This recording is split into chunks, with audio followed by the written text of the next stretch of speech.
सर्वनाम किसे कहते हैं? सर्वनाम के प्रकार आज हम पढ़ेंगे। सर्वनाम वह शब्द जो संज्ञा के स्थान पर प्रयोग किए जाते हैं सर्वनाम कहलाते हैं। जैसे मोहन आज स्कूल नहीं गया, उसे दिल्ली जाना था।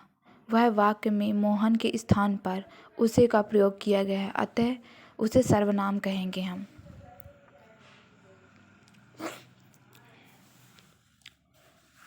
सर्वनाम 6 प्रकार के होते हैं। सर्वनाम 6 प्रकार के होते हैं। पहला पुरुषवाचक सर्वनाम, दूसरा निश्चयवाचक सर्वनाम, तीसरा अनिश्चयवाचक सर्वनाम, चौथा संबंधवाचक सर्वनाम, पांचवा प्रश्नवाचक सर्वनाम और छठवां निजीवाचक सर्वनाम। यह निजवाचक सर्वनाम लास्ट में है। अब पढ़ेंगे पहला पुरुषवाचक सर्वनाम के बारे में। जो सर्वनाम बोलने वाले, सुनने वाले या किसी बात की जाए उसे विषय में ज्ञात कराते हैं, पुरुषवाचक सर्वनाम कहलाता है। पुरुषवाचक सर्वनाम तीन भेद हैं। पहला उत्तम पुरुष, दूसरा मध्यम पुरुष, तीसरा अन्य पुरुष। पहला उत्तम पुरुष, बोलने वाला उत्तम पुरुष कहलाता है। जैसे मैं, हम, मेरा आदि, यह उत्तम पुरुष है।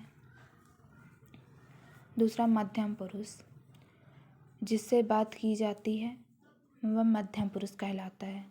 जैसे तू, तुम, तेरा आदि, यह मध्यम पुरुष है। अन्य पुरुष, जिसके बारे में बात की जाती है वे अन्य पुरुष कहलाते हैं। अन्य पुरुष के सामने उपस्थित नहीं होता है। जैसे वह, वे, उसका, उसके, उसकी आदि, यह अन्य पुरुष हैं। दूसरा निश्चयवाचक सर्वनाम, वे सर्वनाम जिसने किसी निश्चय वस्तु का ज्ञात होता है उसे निश्चयवाचक सर्वनाम कहते हैं। जैसे वह, यह, वह, उन्हें आदि, उनसे संकेतवाचक सर्वनाम कहते हैं। उदाहरण, पहला यह आदमी सही नहीं है। दूसरा सामने जो पीला मकान दिखाई दे रहा है वह शर्मा जी का है। तीसरा यह कविता सोनू हंस की है। चौथा मैं उन्हें जानता नहीं। तीसरा अनिश्चयवाचक सर्वनाम, वे सर्वनाम जिनसे किसी वस्तु का निश्चय ज्ञात ना हो उन्हें अनिश्चयवाचक सर्वनाम कहते हैं। उदाहरण, यहाँ कोई रहता था। दूसरा यहाँ किसी को भी आने की इजाज़त नहीं है। तीसरा वहाँ से कुछ ले लेना। चौथा संबंधवाचक सर्वनाम, वे सर्वनाम जो एक शब्द का दूसरे के साथ संबंध जोड़ते हैं उन्हें संबंधवाचक सर्वनाम कहते हैं। जैसे जिसकी लाठी उसकी भैंस, जो करेगा वो भरेगा, यह संबंधवाचक सर्वनाम है।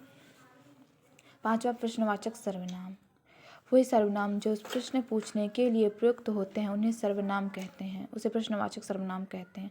जैसे कौन, कैसे, क्या आदि, यह प्रश्नवाचक सर्वनाम है। छठवां निजवाचक सर्वनाम, वे सर्वनाम जहाँ वक्ता अपने लिए आप या अपने आप शब्द का प्रयोग करता है वहाँ निजवाचक सर्वनाम होता है। जैसे आप भला सो जग भला, यह निश्चयवाचक सर्वनाम है।